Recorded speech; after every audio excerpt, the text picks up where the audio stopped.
नमस्कार। लोक कथा की श्रृंखला में आप सबों का पुनः स्वागत है एक बार। और चलिए हम लोग एक और नई लोक कथा की ओर चलते हैं। और इस भोजपुरी लोक कथा का नाम है नसठ बादशाह। तो आइए मेरे साथ अंगना में और सुनिए भोजपुरी लोक कथा नसठ बादशाह।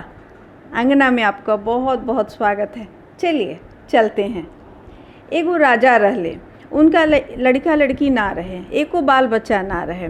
राजा बहुत दुखी रहत रहले, बहुते दुखी। सोचलन कि जब हम मर जाइब तो हमर राजकाज के संभाली, या हम बूढ़े हो जाइब तो के राजकाज संभाली। एने राजा दुखी रहत रहले आ ओने रानी लड़का ना रहे तो बांझ कहात रही। तो बहुत दुख उनका होत रहे कि का होखी, हमनी के भविष्य का होखी। सोचत सोचत रानी के बहुत जिंदगी भार हो गई रहे। राजा एक दिन दुख से मातल होकर के जंगल की ओर जाए लगले। तो जब जंगल में पहुँचले, जब जाए लगले तो रास्ता में एगो उनका साधु मिलल। राजा साधु के गोड़ छान ले, कहले साधु बाबा कुछ उद्धार करी। साधु बाबा कहले का भइल बेटा? कहले कि बाबा हमरा एको बाल बच्चा नहीं खे, आ हमरा अब हम बूढ़ हो रहल बनी। हमरा बूढ़ भइला पर मर गइला पर हमर राजकाज के संभारी, और हमर राज तो बिलट जाई, हम के संभारी। तर साधु बाबा के बहुत मोह लागल। साधु बाबा कहलन कि अच्छा दुख मत कर बेटा, जब हमरा शरण में आइल बड़ा तो कुछ तो उपाय करे पड़ी। देखो वो आम के गाछ बा, एगो आम के गाछ के देखाओ तो वहाँ के कहनी कि देखो वो आम के गाछ बा, जा वो आम के गाछ पर से दाहिना हाथे आम तुरिहा आ बायां हाथे लोक लिहा, आ लोक के ले जाके और रानी के खिया दी है। जब रानी खा ली है तो उनका लइका होके के रह जाई। बाकी एकेगो शर्त बा कि एकेगो मने दुख के बात बटे कि यदि लइका भइल तो तू ना बचबा। तो राजा कहलन कि ठीक बा, कोनो बात नहीं है, हमरा मंजूर बा, बाकी हमरा एगो लइका चाही। वहाँ के बायां हाथ से दाहिना हाथ से आम तुरनी, बायां हाथे लोक लेहनी, आ ले जाके अपना मेहरारू के देनी। रानी आम खैली, उनका 9 महीना के बाद बेटा भइल। एने बेटा भइल, ओने राजा चल बसलन, राजा मर गइलन। अब रानी बाल बेटा के अपना पोसे पाले लगली। पोसत पालत बड़ भइल लइका। एगो मालिन रहे, उ रानी के बहुत सहायता करत रहे। रोज मलिनिया रानी के लगे आवे और लइकवा के तेल पानी करे आ एगो फूल के माला पहनावे। करते करते लइका बड़ हो गइल तो ओकर नाम रखल नसठ बादशाह। जब बड़ हो गइल वो तो मालिन कहली कि हम इतना दिन से तोरा के इतना सेवा करतनी राजकुमार, तू हमरा के कुछो इनाम ना देबा। तो नसठ रहे, तो कुछो ना देत रहे। तब रानी कहली कि से, तो रानी के लगी आयल कलस कि रानी ई रोज हम इनकर सेवा करीला, ई आज तक हमरा के एको इनाम नहीं खन देले। तो रानी कहली कि बाबू तू ई मालिन के कुछ ना देवेला तो तू कैसन राजा बनबा? तो कुछ द, आना तो घर छोड़ के जा। खिस बर गेल रानी के, बस वो घर छोड़ के चल गई। खिस बर गेल ओकरो, आन लग गई, घर छोड़ के चल गई। घर छोड़ के चल गई तो जात जात रास्ता में एगो काग कागिन दिखाई दिलस। तो कगवा कहलस कि राजकुमार फिरी फिरी हमनी सुन्नी की राजा के एगो बेटा भइल बा। तो बड़ा खुश भइनी सा। तो राजकुमार कहले कि हम ना फिरेब, जा हम ना फिरेब, हम तो जातनी मैगर वन, आ मैगर वन में हम जले हमरा माया ना उपटी तले हम लौट के ना आए। तब फिर तनी आगे बढ़ले। तो जब थोड़ा और आगे बढ़ले तब देखले कि वहाँ पर तो एगो सियार सियारिन रहे। तो सियार सियारिन भी कहलस कि राजकुमार फिरी फिरी, हम सुननी है कि राजा के एगो बेटा भइला, हमनी के बहुत खुश भइनी है सा। राजकुमार कहलन कि हम ना फिरेब, हम जातनी मैगर बन। फिर तनी आगे बढ़ले तो एगो बाघ बाघिन मिलल। तो बघवा बघिनिया कहलस कि राजकुमार फिरी फिरी, हमनी के सुननी है कि राजा के एगो बेटा भइल है, हमनी के बड़ी खुश भइनी है सा। तो ले बाकी राजकुमार तो फिरलन ना, तो चल गइलन। जात रहन रास्ता में तो एगो उनका फिर साधु भेटैलन। तो साधु से कहलनी कि तो साधु कहल तो रास्ता में इनकर मतारी पीछे पिछुअले आवे के कोशिश करत रही। तो जैसे ही इनकर मतारी इनका के खोजे निकल ली, सोचत रही कि यहाँ खोजी कहाँ खोजी। तो जब खोजे निकल ली तो उनका भेंट भइल काग कगिनिया से। तो काग कगिन से कहली कि से तू लोग हमरा बेटा के देखलू ह। त कागिन के कहली कि एक काग कागिन सुन मोर सवाल जी, यही बाटे देखुआ 69 बादशाह जी। तो कागिन सुन ए रानी सुन मोर सवाल जी, काखे रौली हाथे बसूली मैं गरवन में जात जी।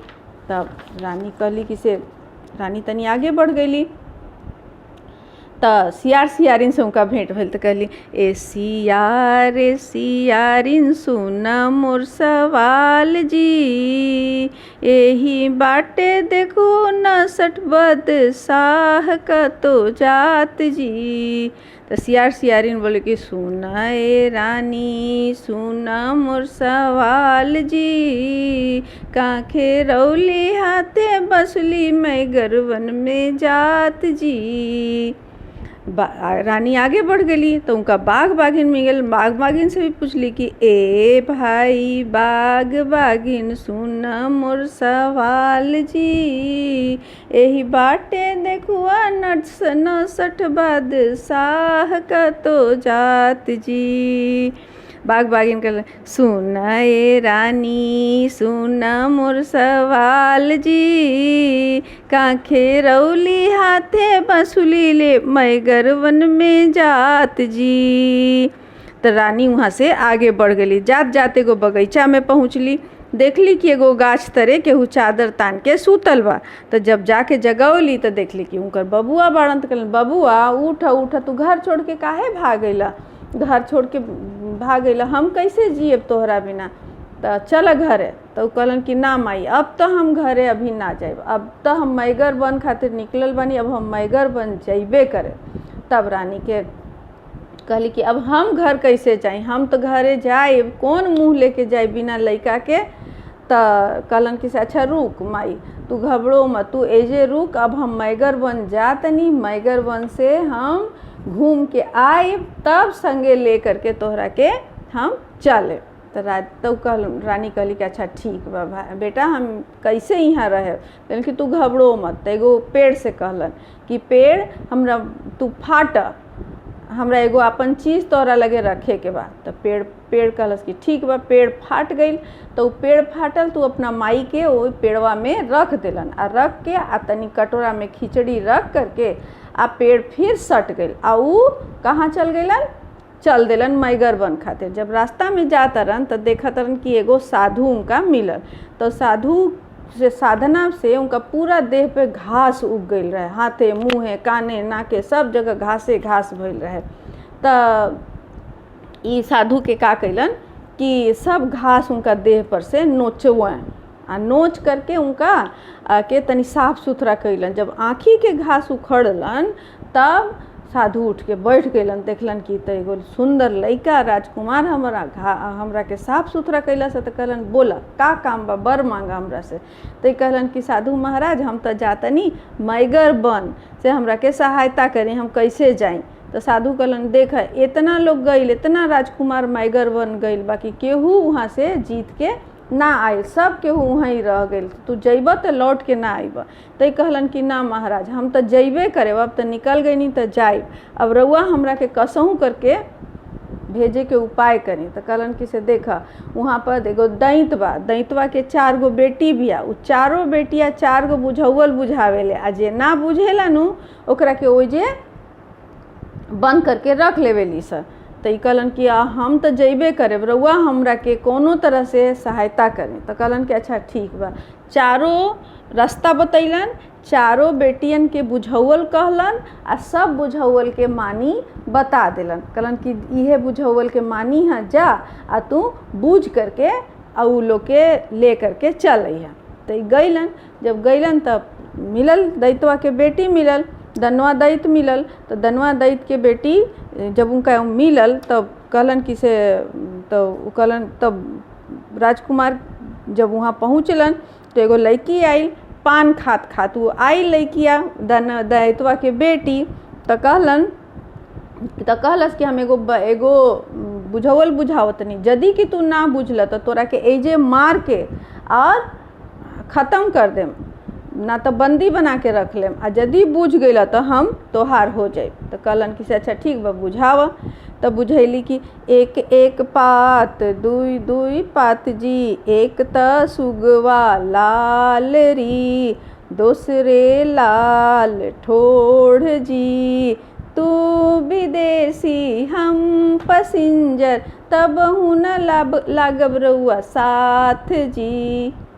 तो ई बुझ गईले, तुरंते बुझ के कहले एक एक पात दुई दुई दुई पात जी, एक त सुगवा लाल जी, दूसरे लाल ठोड़ जी, हम त विदेशी तू त पसिंजर, रानी के मुँहे लाल पान जी। ओकर हाथ धके बैठा लिहले। तब वो समझ गई कि तो बुझ गई। तले एगो दूसर आइल बेटी, दूसर की बेटी आइल तो वो हरियर ब्लाउज पहन ले रहे। तो उ कहलस कि हम बुझावल बुझाए, ओकरा के बुझब तब हम तोरा साथे होके बा, ना तो हमू तोरा के मार के आ ख़त्म कर दे। कहलन बुझाव एक एक पात दुई दुई दुई पात जी, एक त सुगवा लाल जी, दूसरे लाल ठोड़ जी, तू त विदेशी हम त पसिंजर, तब हु न लागब राउर साथ जी। हरियर हरियर सुगवा लाल ठोड़ जी। तभी बुझ गईलन। कहलन कि से आव तोरा के तोहर बुझावल के मानी बतावतनी। एक एक पात दुई दुई दुई पात जी, एक त सुगवा लाल री, दूसरे लाल ठोड़ जी, हम त विदेशी तू त पसिंजर, रानी के अंगे हरियर ब्लाउज जी।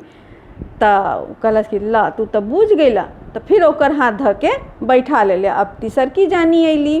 तो तीसरकी जानी पूछ कहली कि हमार बुझावल जो कि तू ना बुझल तो जान मार देव। आई कहले कि अच्छा बुझाई रहुआ।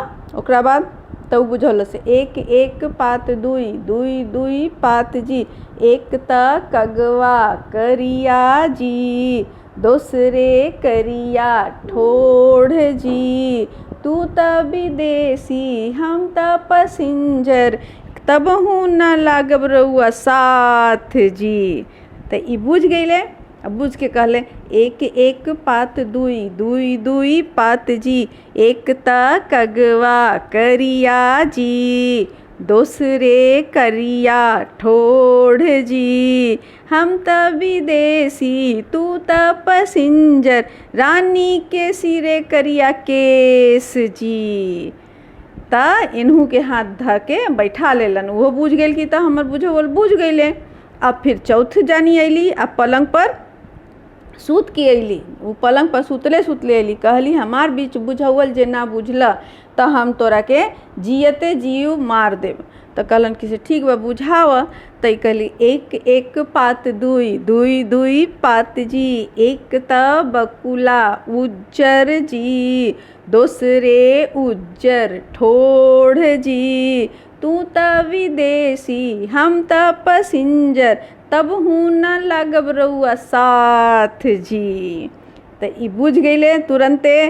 कहले एक एक पात दुई दुई दुई पात जी, एक त बगुला उज्जर जी, दूसरे उज्जर होठ जी, हम त विदेशी तू त पसिंजर, रानी के पलंग उज्जर चादर जी।